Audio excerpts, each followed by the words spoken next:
وبركاته. السلام عليكم ورحمة الله وبركاته. الحمد لله رب العالمين، الصلاة والسلام على رسول الله صلى الله عليه وسلم. በዛሬው ቀን የአባ ጅፋር መርከዝ ተማሪዎችን በዚህ መልኩ በጅማ ዩኒቨርሲቲ ትንሿ ስታዲየም ቁርአንን ያፈዙ ልጆቻችን ወንድሞቻችን በዚህ መልኩ ለመመረቅ ሞልታችሁ ስትገኙ ለቁርአን ያላችሁን ክብር፣ ለቁርአን ያላችሁን ቦታ፣ ለቁርአን ያላችሁን ደረጃ የሚያሳይ ነው።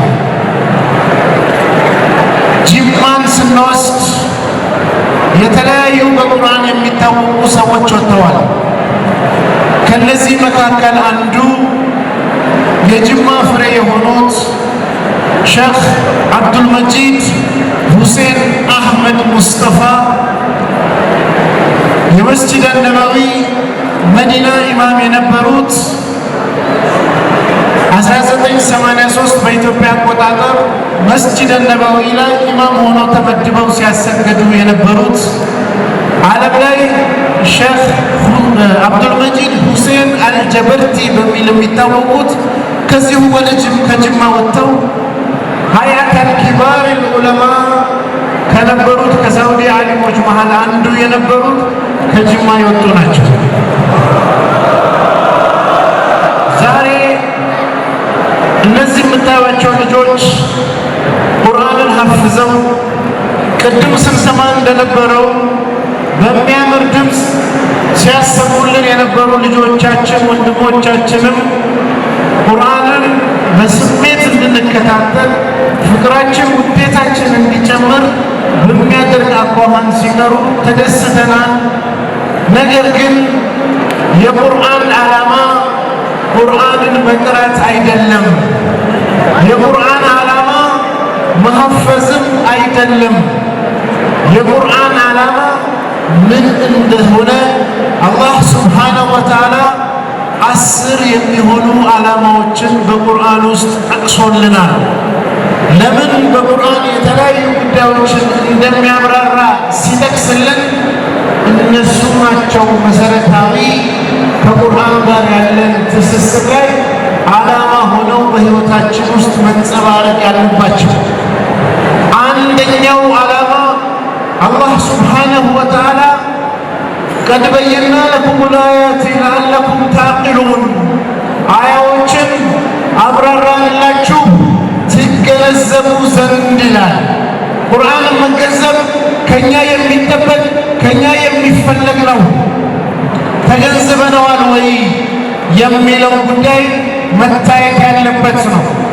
በሁለተኛ ደረጃ አላህ ሱብሓነሁ ወተዓላ ከቁርአን ጋር ያይዞ ሲናገር እንዙር ከይፈ ኑፈሲሉ አያቲ ለአለሁም የፍቀሁን ይላል። ተመልከት እንዴት ቁርአንን እንደምናብራራ እንዲያውቁ ዘንድ አለ።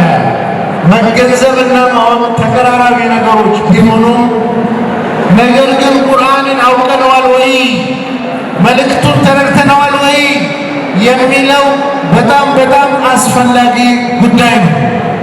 በሶስተኛ ደረጃ አላህ ሱብሓነሁ ወተዓላ ዓላማውን ሲነግረን ወአንዘልና ኢለይከ ዚክረ ሊቱበይነ ሊናሲ ማ ኑዚለ ኢለይሂም ወለዐለሁም የተፈከሩን ይላል።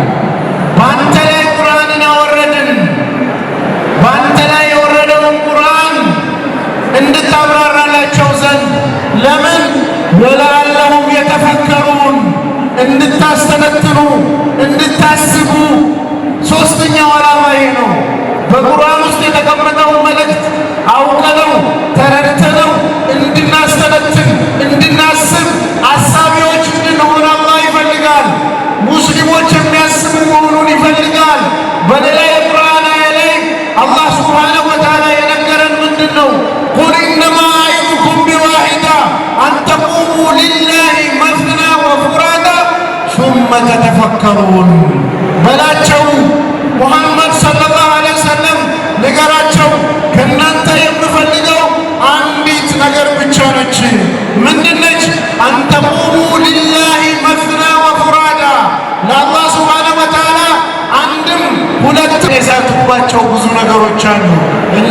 ሙስሊሞችን በቁርአን ያመንም በደንብ ተፈኩር ባለማድረጋችን ባለማሰባችን ተገቢውን ቦታ ያልሰጠናቸው ብዙ ጉዳዮች አሉ። ሶስተኛ ምን አለን? ማሰብ ከኛ ይፈልጋል።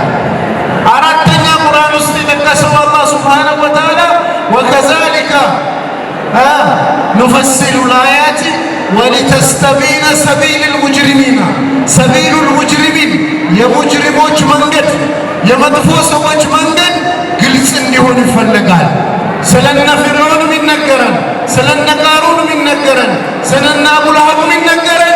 የሙጅሪሞች መንገድ ለእኛ ለሙስሊሞች ግልጽ እንዲሆንልን ነው። የሙጅሪሞች መንገድ ግልጽ ካልሆነ በእነሱ መጫወቻ እንሆናለን፣ በእነሱ እንታለላለን፣ በፕሮፓጋንዳ እንታለላለን፣ በማደናገሪያ እንወሰዳለን። ብዙ ናቸው። የሙጅሪሞች መንገድ ግልጽ እንዲሆን አላህ ሱብሓነሁ ወተዓላ ይሄን ከኛ ይፈልጋል። አምስተኛ ሱብሓነሁ ወተዓላ ምክንያቱን የጠቀሰውን ደግሞ ቁርአን ውስጥ ሄደን ስናይ ወለዐለሁም የተዘከሩን እንዲመከሩበት እንዲገሰጹበት ምክር ነው፣ ግሳጼ ነው፣ አስተምህሮት ነው። ትናንት ከወደቁ ሰዎች፣ ትናንት ከተሳካላቸው ሰዎች፣ ትናንት መንገድ ከሳቱ ሰዎች እኛ በቁርአን ውስጥ ታሪካቸው ሲነገር ትምህርት እንድንወስድበት ነው። ይሄ አምስተኛ ደረጃ ነው። ስድስተኛ ደረጃ አላህ ሱብሓነሁ ወተዓላ ቁርአን ውስጥ የጠቀሰው ምንድነው ብለን በምንወስድበት ጊዜ ምን እናገኛለን? ወከዛሊከ ኑፈሲሉ ልአያቲ ወለዐለሁም የርጂዑን እንዲመለሱ ነው። ከስህተታቸው አውቀው እንዲመለሱ፣ ከጥፋት መንገድ ወደ ሐቁ እንዲመጡ እንዲመለሱ ነው። ዓለም ጠፍታለች። ሰዎች መንገድ ስተዋል። በቁርአን ማብራሪያ በቁርአን ትምህርት ሰዎች ወደ ሐቁ መንገድ እንዲመለሱ ለዚህ ዓላማ ነው አላህ ሱብሓነሁ ወተዓላ የጠቀሰልን ማለት ነው። ስንት ቆጠርን? 6 ቆጠርን። በሰባተኛ ደረጃ ደግሞ አላህ ሱብሓነሁ ወተዓላ ከዛሊከ አለ ልክ እንደዚሁ ምን ኑበይኑ አያቲሂ ለዐለኩም ተህተዱን ሂዳያ እንድታገኙ ነው። ሰዎች ሂዳያ እንዲያገኙ ሐቅ መንገድ ላይ እንዲመሩ እንዲቀኑ ስለሚፈለግ ለዚህ ምክንያት ነው ቁርአን የመጣው። ሰዎችን ወደ ሂዳያ መንገድ ለመውሰድ ነው። ሰዎችን ሊያመለክት ነው። ወደ ቅን ጎዳና ሊመልስ ነው። ይሄ በሰባተኛ ዓላማ የመጣ ነው። ስምንተኛው ዓላማ ከዛሊከ ዩበይኑ ላሂ አያቲሂ ምን አለ? አያቲሂ ሊናሲ ወለዐለሁም ተሽኩሩን እንድታመሰግኑ ነዋል። ሰዎችን ሲያውቁ ያመሰግናሉ። ቁርአንን ሲረዱ አላህ የዋለላቸውን ኒዕማ በብዙ መንገድ ይረዳሉ። አመስጋኝ ትውልድን ለመፍጠር ነው።